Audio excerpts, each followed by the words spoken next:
মিছিল আছে কোনটা বলো? মিছিলকারীরা দয়া করে ওখানে থেমে যান। বাংলাদেশ জাতীয়তাবাদী আন্দোলন সংগ্রামে ছিলেন শৃঙ্খলা বজায় রাখার স্বার্থে আপনারা এই রাস্তায় যারা দাঁড়িয়ে আছে সকলে চেয়ারে কি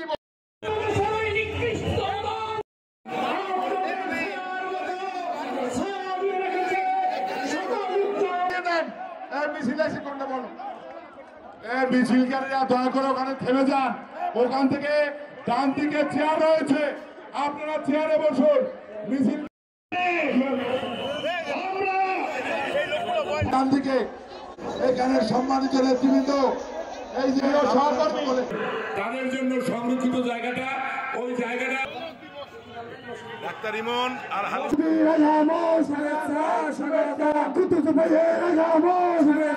তাদের আসন গ্রহণ করার জন্য অনুরোধ করছি। নির্বাচনে পিরোজপুর ৩ নম্বর জন্য আগামী ফেব্রুয়ারিতে শুভেচ্ছা নতুন স্বাগতম শুভেচ্ছা। বিগত ফ্যাসিস্ট হাসিনা বিরোধী আন্দোলনে এই মঠ বাড়িয়াতে বারবার হামলা ভাঙচুর মামলা হয়েছে। রুল আমিন দুলাল সহ অসংখ্য নেতা কর্মীর রক্ত ঝরেছে।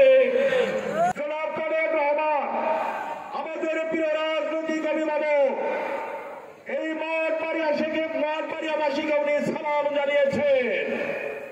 উনি বলেছেন সংগ্রামী মঠ বাড়িয়াবাসীকে আমার সালাম পৌঁছে দিবে। আমি জনাব তারেক রহমানের সালাম আপনাদের কাছে পৌঁছে দিলাম। সংগ্রামী ভাই ও বন্ধুরা, এই অবহেলিত মঠ বাড়িয়াকে আমরা উন্নয়নের মডেল হিসাবে দেখতে চাই। এই মঠ বাড়িয়াকে আমরা আধুনিক মঠ বাড়িয়া হিসাবে দেখতে চাই। এই মঠ বাড়িয়ায় ধর্ম বর্ণ নির্বিশেষে চমৎকার একটি শান্তিপূর্ণ সমাজ ব্যবস্থার প্রবর্তন করতে চায়।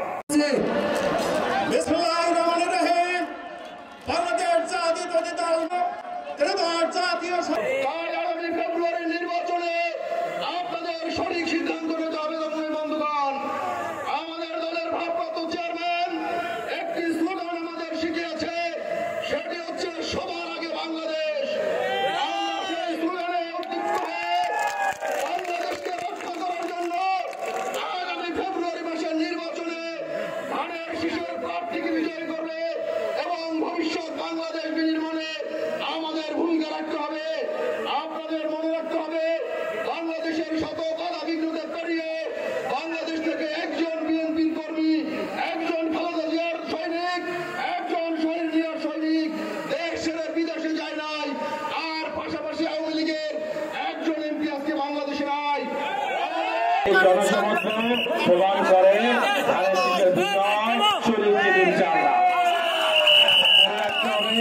এই নির্বাচন প্রার্থীর ন্যায় দলের না, আপনার আমার স্বপ্নে আমাদের অধিকারে ফিরিয়ে আনার জন্য, আমাদের উন্নয়নের জন্য এই নির্বাচন খুবই গুরুত্বপূর্ণ। তাই আজকে আমি ভান্ডারা থানা বিএনপির পক্ষ থেকে এবং বৃহস্পতি আসনের পক্ষ থেকে আমি এমন এক ব্যক্তি সমর্থনে এসেছি, তার মতো মজলুম নেতা, তার মতো নির্যাতিত নেতা, তার মতো ত্যাগী নেতা এই দক্ষিণাঞ্চলে খুবই কম আছে। আপনারা জনগণের সাথে আছেন, আমরা আছি, ইনশাল্লাহ আমরা তাকে জয়যুক্ত করব। একইভাবে আমি পিরোজপুর 2 আসনের পদপ্রার্থী, আপনারা আমাদের দোয়া করবেন এবং অত্র এলাকার যারা আপনারা ভাই বোন মুরব্বী যারা আছেন, আপনাদের অনেক আত্মীয় স্বজন স্বরূপকারী, কাউখালী, ভান্ডারা তারা আছেন, তাদেরকেও আমাদেরকে ধানের শীষে পড়তে অনুরোধ করবেন। পরিশেষে আজকে আমি আমাদের প্রধান অতিথি আবুল কুদ্দুস ভাইকে অনুরোধ করতে চাই, পিরোজপুর 2, পিরোজপুর 3-এ বিএনপির প্রার্থী দেওয়া হয়েছে। আমি আজকে ওই জনসভার মাধ্যমে আমি আমাদের প্রধান অতিথি অনুরোধ করবো পিরোজপুর 1-এও যাতে আমাদের বিএনপির প্রার্থী দেওয়া হয় এবং আমরা আশাবাদী আমরা 3 আসনে একত্রিত ভাবে আমরা ভোট যুদ্ধে আমরা কাজ করব এবং আমাদের জেলা নেতৃবৃন্দ এবং আমাদের আবুল কুদ্দুস ভাইয়ের নেতৃত্বে আমরা ইনশাআল্লাহ এই 3টি আসন আমাদের দেশ নেত্রী বেগম খালেদা জিয়া, দেশ নায়ক তারেক রহমান সাহেবকে উপহার দিতে পারবো। পরিশেষে আজকে এই সভার মাধ্যমে